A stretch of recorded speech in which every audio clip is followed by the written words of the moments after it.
Hi everybody. So I was busy making this flamingo card and kind of started giggling to myself about how many of these I got done in not a very long time. So the Fabulous Flamingo, to do the flamingo is 4 stamps that you need to get lined up, and you know, I have absolutely fallen in love with the Stamparatus because, and I'll show you how I kind of set it up, but I could get these done really quickly. And then kind of the fun thing with the way I'm doing these cards on watercolor paper, you know, you can get some of these little hits and skips, or if you missed one of the colors, you can get it a little bit smoother. But yeah, I kind of got busy making these cards and did some on shimmer paper that doesn't have quite the same texture in the water and the play that you can get with the brush techniques, but it also has kind of its own cool look. But in any event, even though I'm using the Stamparatus, you can see they turn out very much different. So I'll show you real quick what I did.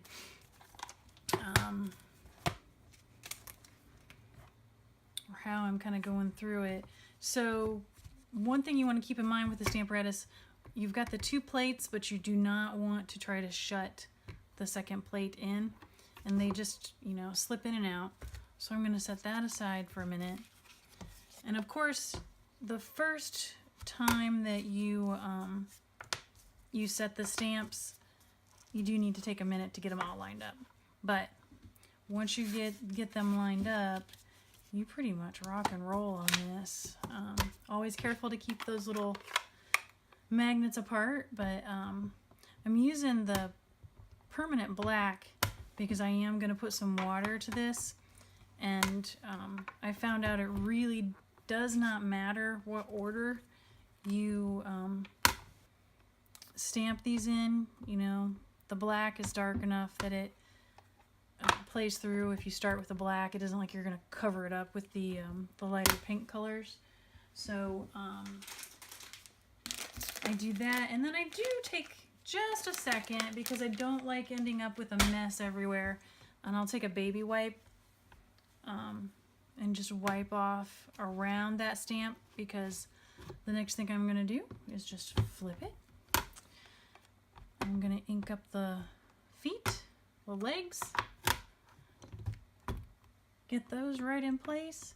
And the watercolor paper very often has the little skips and hits. It's just there's so much texture to watercolor paper.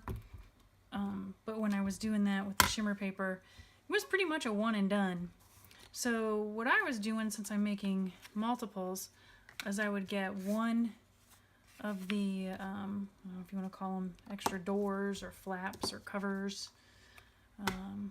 I would get one done and then just kind of go back through to the second one, and that got it one and done. And then just make sure I'm not getting ink on everything. Flip it.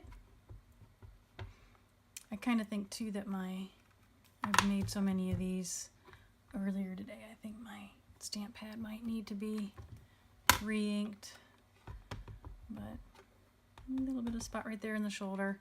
The stamp itself has that skip at the head, which is, you know, part of making it look like highlights.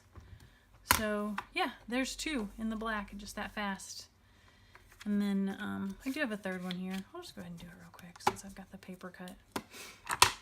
And get my black. And so I'm just, you know, whatever side's up, I'm going again.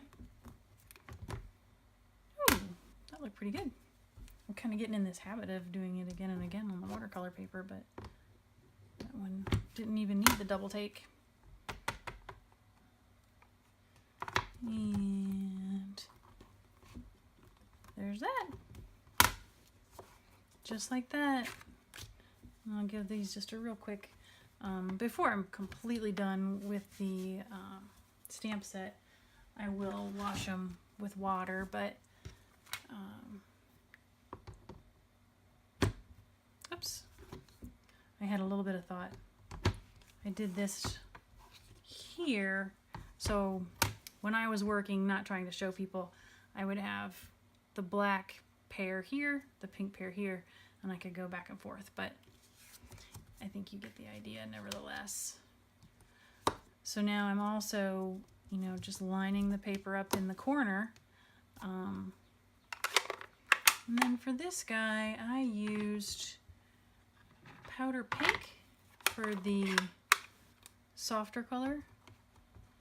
And this is the one, if I wanted it to have a smoother finish, I would just mist, just a light mist on that big open surface of that particular stamp. And then you can kind of see it playing through the watercolor paper. And it gives it a little bit different look, a little bit different finish, and kind of fills in some of the highlights that you would otherwise see on the watercolor paper. And then I just flip, and I did Flirty Flamingo for the little darker tones in the feathers, and it plays down the legs. Oops, a little piece of lint, which looks better than I thought it would. But there it is. And then I'll set that aside to dry. Now I'll just move in. I think I kind of like it better this way than working the pinks and then working the black. I think I kind of like working all pink, set them aside. But it's pretty cool how fast you can get through. A little darker on that one. How fast you can get through something that's a 4-layer image when you can do this with a Stamparatus. And that's probably still a little damp, so I'll just stamp the stamp this time. And see, the little hits and skips are kind of nice little highlights as well. And last thing going then. Probably the most complicated thing is to keeping track of which pink. The pinks don't look wildly different when you're just looking at the ink pads. So, you know, every once in a while I have to flip and take a look. My Flirty Flamingo. But there it is. Ta-da! Quick, easy. Don't let your magnets jump to each other. And even with these, you can see a little bit of variation where I did or didn't add the water, but I think they really come to life with the watercolor effects that I do next. But and then the only other little tip I have, I think if you want really good coverage on the photopolymer stamps, since they don't have that foam that the unmounted rubber have, what I did is I added this little, it's actually this protective foam sheet that comes with the stamp caddy. If you have the stamp caddy, I'm sure there's equivalent things I could find at Michael's or Hobby Lobby, but this from the stamp caddy, ooh, pardon, I'm sure that looks great. You know, this nice holder with the full set of stamps. It comes with this in between, and that has just made it no worry, no stress if I want to position something way up in the corners, making sure that it has enough contact. But there it is. I love this stamp set, and I'm really jazzed for the Stamparatus. So hope seeing it in action helped you guys and you didn't get bored by me making multiples. But I'm gonna go through now and get some watercolor finishes on these and make the rest of the cards. Have fun!